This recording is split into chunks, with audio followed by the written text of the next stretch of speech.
Some others may join yet, but let's kick off. So I'll just introduce myself first. I think you saw me first time round. I'm Simon. I'm just like you guys, someone who's been fascinated by this series and looked to join the session being set up by Fiona. And I ticked the box that said I'd be willing to help, and here I am facilitating this session. And actually, my son and I have both avidly listened to this series, and I guess, like many people, listened over and over again to the episodes. And we created a family tree. All of my stuff is kind of scribbled in a notebook. I haven't reached the levels of nerdery of some of the people. I've just been blown away by the detail and the technology people have used to capture this and all of the intertwined threads. So this session's all about what was that about? Because clearly there are some bits that just leave more questions than they answer, even when you got to the end of the series. So I'd like just to quickly go around. I'll ask you each in turn to unmute yourselves and just introduce yourself, say who you are and where you are, and just say a bit about how deeply or lightly you've got into this series of John Finnemore. Perhaps you'd like to start, Mark and Yvette. Only one of you needs speak if that's what you want to do. Hi, I'm Mark and this is Yvette, and we're in Santa Barbara, California, where it is very, very early in the morning. And well done for making it. we got pretty deeply into it. I mean, we were having conversations about, things that didn't make sense or things that we didn't get since we're Americans, right? There are a lot of things we didn't get, but we did a lot of Googling. A lot of stuff to look up if you're American. But yeah, we had been listening to John Finnemore for a really, really long time. I actually came to the UK in 2019 for the very, very end of the Flying Visit tour. And so it's just been such a joy to have something so meaty to dig into. That's great. Okay, next, Jennifer. Hi, I am Jennifer. I am actually from the East Coast of the US, and I was feeling impressed with myself for, getting up at 5:30 in the morning, but Mark and Yvette, you win. You absolutely win. That's just crazy. So I have been, I kind of lucked out because I only started listening to, I've been listening to the Souvenir program on and off periodically, just sort of, I pull it up. My family's big fans of Cabin Pressure. And I just happened to be, I don't know, remember what I was doing in the kitchen, a week and a half ago or something, or 2 weeks ago. And I thought, I'll listen to John Finnemore's Souvenir program. And, as I'm doing something, and I was just completely confused. And I think I started on sort of the fourth or the fifth, I just pulled up something. And so, I feel privileged because I didn't have to wait 6 weeks to get every single one of the details, but I have listened to each episode so many times, in the last week and a half or something, to try and understand what's going on. And did you keep it all in your head as you went, or have you used them, No, well, I sort of, again, remember, it's only been a week and a half for me or something. It's been the ultimate binge. But so I Googled, a week ago, I Googled to try and find something, and I found a semi timeline sort of family tree, something on the web. So that really helped me. But yeah, so that was, so it's been amazing. And I am completely obsessed. And my family, who are all obsessed with John Finnemore, are not quite as obsessed as I am with this particular program, just because they haven't listened to it enough, right? So anyway. Okay, thanks for that. Andrew, would you like to unmute yourself and introduce yourself, where you're from and how you've got into it and how much time you've put into it, maybe? Hi. Yeah, I'm in Zihuatanejo in Mexico. So it's like 6:30 in the morning and 28 Celsius and pitch black and pouring with rain at the moment. And my elder daughter would be in here with me because she's a total fan of John Finnemore as well. But BTS as a concert, the Korean pop band. So the entire rest of the family got up at 4 a.m. to watch that. So they're over there and I'm over here in my office Yeah, and I've been I'm obviously a huge fan of all kinds of BBC radio. Obviously, I'm from England originally. I'm from the Isle of Wight. I moved like 30 years ago to the States, and then down here 20 years ago. So I started listening to this season. I was waiting until the 6 episodes came out, and I was just going to get them all and then just put them in the rotation, right? And then I saw on Twitter that there was going to be a Zoom call. And it's like, damn. So I've been listening to it basically just on rotation since then. I needed to know the answers to the questions to get into the call. So listened to it the first time, and then I think I got the answers from the first listen through basically. So that was pretty good. But I'm done about 2.5 listens at this point, and it's brilliant. It's just, I mean, it's sort of falling into place, but it's definitely one of those ones where you, I don't know. There's something where it's like where you have to have a good memory, I think, with this one. This is probably not for somebody with dementia would really kind of be able, or run it backwards, right? Like Memento, just run it backwards, and all of a sudden it's a normal story. Well, but there's something mystical about this, the way this is all set up, where you've got something that's clearly very significant, and it's become, you know, a ritual and a legend and everything else. And it's just delightful to see how it's built and how the characters have nurtured and honored their own history and the people around them by doing this. Yeah. I said I was in the main room because I couldn't pick where to go, because, you know, I feel like I'm a fraud. I mean, I've only just managed to get through this at all. So I was just saying about how it's the humanity of this, and it's actually made me think about my own family, because my grandfather, there was always a poem at any family event. There's a poem, and then my uncle, who spent his retirement years since being in the Navy on a longboat, and I don't know. I think, you know, it's made me think about and recognize just the sort of the quiet. It's not really heroism of normal people, but the quiet resilience of people in the face of the unexpected. And it's been a real bonus listening to this week. It's amazing that you said you basically listened to the program to answer the questions to get in. And speaking to Fiona earlier today, she was asking us, she said there's a load of people have asked to get in, but they've answered the question about what to do with a hat as you wear it. And she said, what do I do about these people? And I think in the end, they in fact, what happened to them was they didn't get onto the Zoom call. They've just been told that they were refused, but have been directed to the YouTube channel. So well done for getting past that one.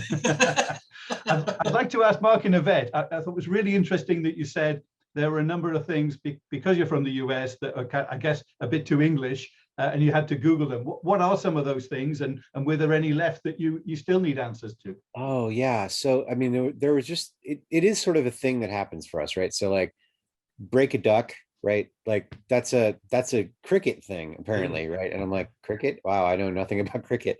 The whole reference to the inland waterways, like we knew what those were. We've seen the canals when we were in London, but like none of those references made sense. All the place locations we had to look up, because anything outside of central London we've never seen. And so yeah, it was. I did want to say that I do think that it's a real testament to John's amazing writing, that there's so much that you can get from context, even having no idea what's going on.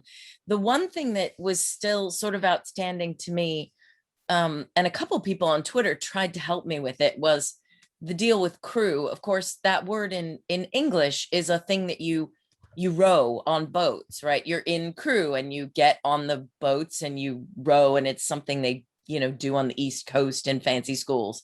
And of course it's a place, and everybody kept going, oh, it's a place.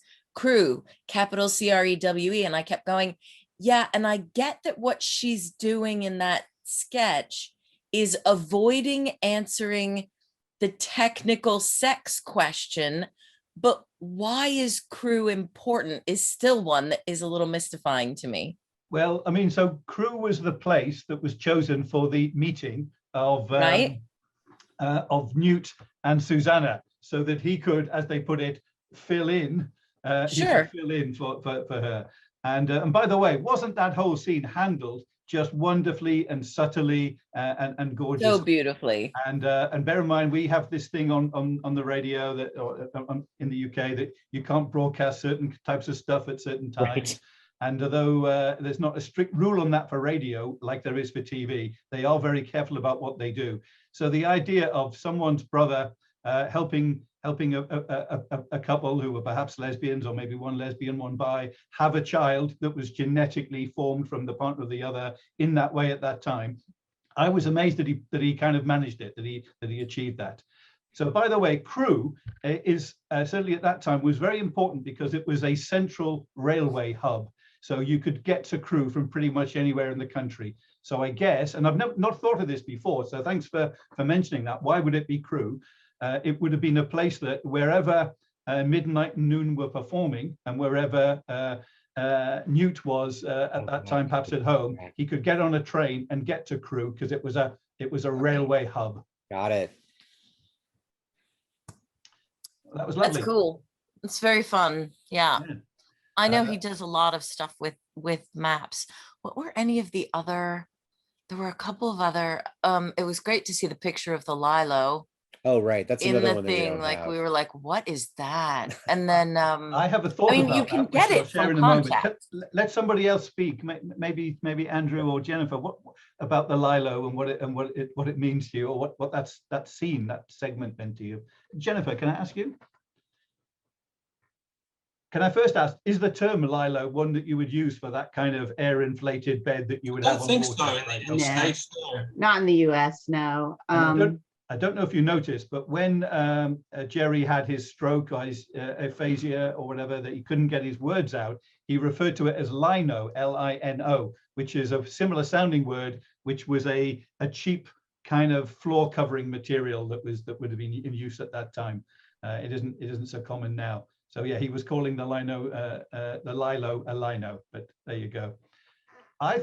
So Jennifer, do you just want to say anything about that scene and the lino when the lino was deflated? Oh, and no, I mean, not, I'm actually married to a Brit, so I got the Lilo. I knew what a Lilo was, but it was just it was a really sad scene, wasn't it? I mean, it was really, really terribly heartbreaking. I actually had I wanted to circle back, if that's okay, to Mark and Yvette's Break a Duck, because I Googled Break a Duck or no, I can't remember what I Googled, but I ended up just finding all of the the duck games where you're Duck, duck, goose, fishing for ducks. No, fish, the games where you're fishing for ducks or whatever. But so could one of you explain the Break a Duck? Andrew, would you like to have a go at that? Not really. I'd never heard it before. I've heard break or something. It'll make sense to you. In the game of cricket, if a batsman steps up and the bowler bowls some balls, if he fails to score any runs in the time before he's out, so his score is 0, then he is said to have scored a duck. So, and in this case, that's used as a euphemism for Newt being a virgin. He hasn't done it before. He hasn't had sex before. Swung his bat. And yeah, so breaking a duck in that case means, not. So if you break a duck in anything in life, it's something that you've not done before. You managed to do it, and that's essentially what that phrase is about. And I guess that was all part of that was quite obscure then, because I'd never heard that.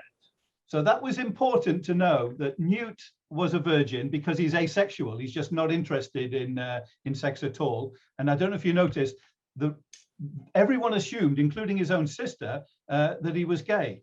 And that assumption was also made by the medical officer that examined him for service in World War I. That scene wasn't played out, but it was referred to. So they were wondering why he didn't do service in World War I, or in fact, Gally, his sister, assumed that it had been established that he was gay when he had his medical. That would have been a reason for him not being put into the army, conscripted into the army in World War I. And apparently what they quite often did was they found a different medical issue and assigned it that. So they said, you've got flat feet, which means a kind of a genetic problem in your feet, and that would be a genuine medical reason for excluding you from army service. That was assigned to him, and he therefore didn't serve in World War I. So the point about it was, if everyone else made the assumption that perhaps he was, or anyone that thought about it, that he was gay, and in fact he was pointing out that he just wasn't interested in that kind of thing at all. And and so the conversation goes something like, he says to Susanna, is it your first time playing this version of the game as well? Meaning heterosexual sex. And she answers no. She says, no, actually. And then he kind of says, oh, right. I suppose it's good that at least one of us knows what they're doing. And she kind of says, well, hardly. So she might have dabbled in it, or maybe she's bisexual, but certainly she's choosing to settle down with Gally. So that kind of detail, you've really got to kind of read between the lines a lot to get it. But I'm absolutely sure that was what was intended there. Oh yeah, absolutely agreed. And I mean, I didn't understand the break a duck, what the heck was that? But from the context, it was clear what was going on, right? It was just the one, detail. And super interesting. Again, Thank you. How wonderfully that was played. I had worked out pretty early that these two women who were a stage act were almost certainly a couple, and I was wondering how they were going to kind of achieve their life. And then when it came out that when in the sewing circle, when Vanessa was mistaken for being the daughter of Gally, and she said, no, Susanna Noon was my mother. At that point, I thought, right, that makes sense. Newt must be the father. And that was kind of episode 4. So I was kind of waiting for that to be revealed. And I was communicating with people on Twitter about it. And they were saying, well, no, that would be horrible. How can they possibly have a scene where Newt comes along and does that? That just won't work. But I kind of held on to it, and they managed to pull it off wonderfully. I think that might have been me on Twitter. There was somebody I was talking to who said, oh, come to think of it, they're probably not going to spell this. Oh, somebody said, oh, it's sort of a turkey baster job. Yeah. What's your? Because I had said, how are they going to do it? Is it, how are they going to handle it? And somebody said, oh, well, they're probably not going to spell this out at tea time on Radio 4. Yeah. And I was like, well, it'll be interesting to see. But yeah, that was at episode 4. That was my suspicion as well. Was Newt was the father. What's your Twitter handle? Yvette Keller. Right. I'm going to go back and look now and see whether I was interacting with you.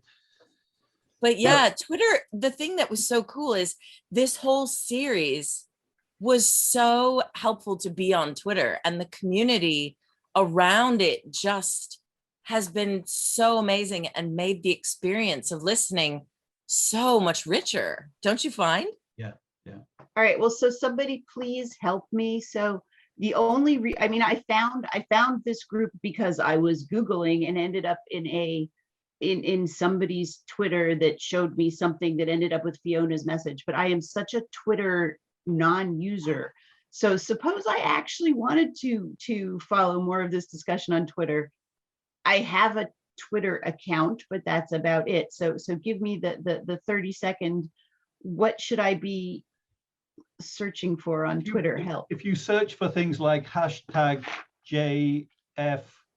JFSP9, that might be helpful. If you also put in terms like Gally, Newt, things like that, that probably would take you to some threads of messages. You have to remember with Twitter that it's a fairly ephemeral thing. Things are out there, they're happening when they're happening, and the longer you leave it, the harder it gets to kind of go back and engage in any meaningful way. But if you search using those terms, then you should be able to do that. I can possibly point you towards some. So I'm Simon_Isihak, ISIHAC is one of my 2 Twitter handles. I've got another one as well, but that's kind of Simon_Isihak will get you to me, and I can point you towards some of the debate there's been. John's engaged with a fair bit of it, as Ed Moorish, the producer, and people like that as well. So yeah, that's been really useful, and I'm sure most of us, well, did anyone here get into this Zoom today other than via Twitter? No. I guess not. Right. No, it's Margaret Caborn Smith, I think, was who I see what she says, because I think Eddie Robson kind of retweets what she says. So I kind of just stumbled into it. Yeah, yeah. Any other kind of things about, what was that about? Any mysteries that anyone wants to open up in relation to the story? I was surprised that Vanessa didn't know that her parents were a couple.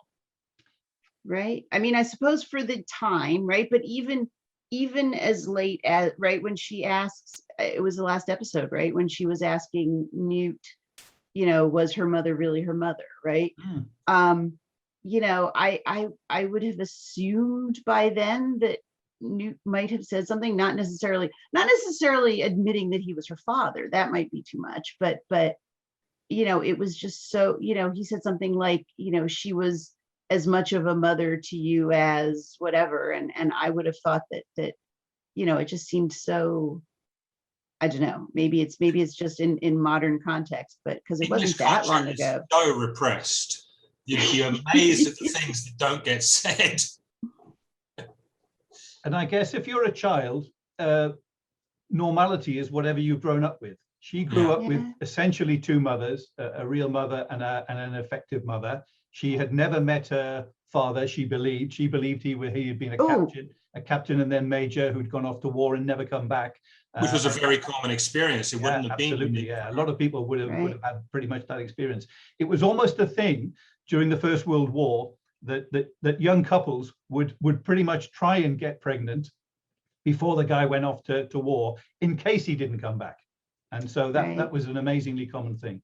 Right. I was just surprised, not so much that Newt didn't tell her that he was her father. That would have been crazy, but that she didn't.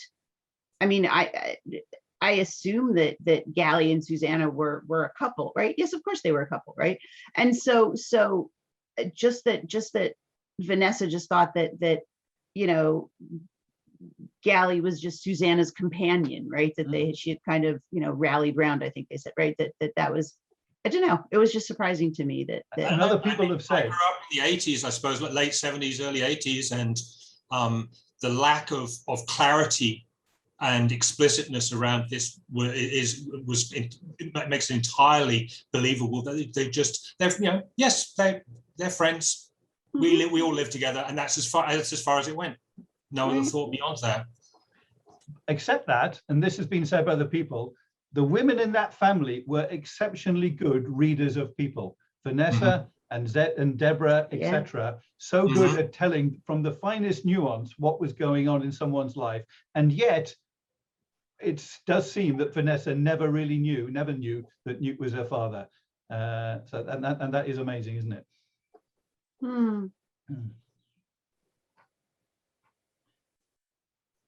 Sorry, we dipped out there for a second. We were writing a question in for John. There's a new column in the Padlet, in case you guys didn't know. Right. With questions for him. Right. So, yeah. Any other questions? There are a couple of sketches or segments in the program that kind of don't fit so well, in my opinion. I'll name a couple. One is when I believe it's Deborah is teaching someone some kind of sword fencing lesson, and we've had debates about is it foil, épée, or saber, but she's giving fencing lesson. And then there's another one where I think it's also Deborah is arranging holiday, like she's a travel agent, suggesting someone go to Guernsey. Yeah, no, those all made complete sense to me. Deborah can do anything, right? That's just how I interpreted it, right? She right, she can fence in heels, and she can find French-like vacations for people who don't like France. Yeah. I think it is funny because there is a sort of connection there for me too, right? Which is that if Deborah's superpower is reading people, right, that is exactly those kind of jobs in which she would excel, right? So she tries to explain to her student that the important thing is to know what your opponent is going to do next, right? Not to actually react, but to pre-react. And the whole thing with the couple and trying to figure out a place where they can go that's like France, but not France, has English food, but has, French street signs. Just like, I know a place.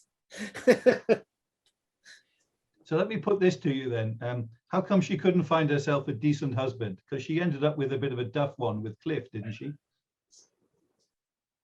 I don't know. I've seen it happen sufficiently often in my own family that the best people make the dumbest choices, it seems. Yeah. Somebody pointed out in the other group that one of the characteristics of this family is they fall in love hard and quickly, right? And I think that is just what happened there. She saw Cliff and she was like, oh my God, this is the guy. And that was it. Like, no more critical thought was required.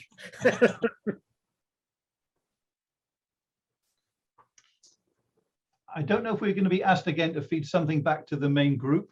Yeah, we thoughts did. on that? We did have a little pop-up that asked that, so we should think of something. I'd love Jennifer for you to talk about Deborah and how she can do anything.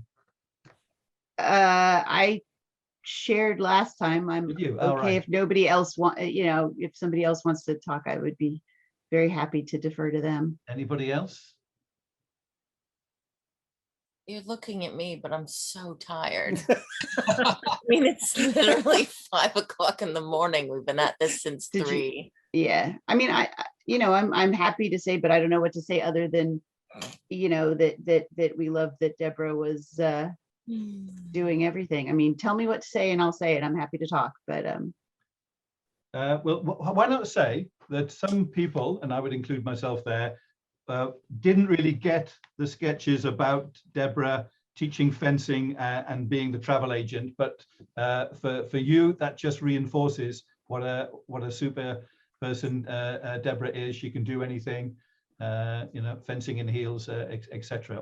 And those sketches are there to reinforce that the genes from Vanessa, the powerful, strong woman that she was and capable woman that she was, are still there.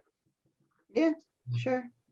Isn't there also a really lovely scene where Vanessa is teaching Deborah the skills, the Sherlockian observational skills? Yep. Yeah. Were they really making good? I mean, I was wondering when I just listened to that like about 2 hours ago, I guess it was, but as I was trying to get caught up.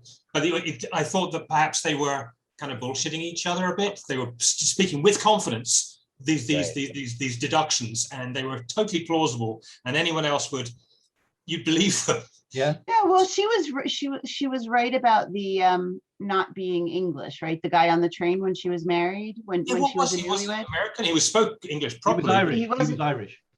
There you go. But yeah, or not being French, right? Yeah, go ahead. Sorry. Guys, I think we need to wrap up now. And I've had a message asking, could you all go on that chat with the questions and feed in any questions that you have for John? They're very keen to add to the pile of questions that John's being asked to look at. Okay, I'm leaving now. See you back in the main group. Thanks, bye.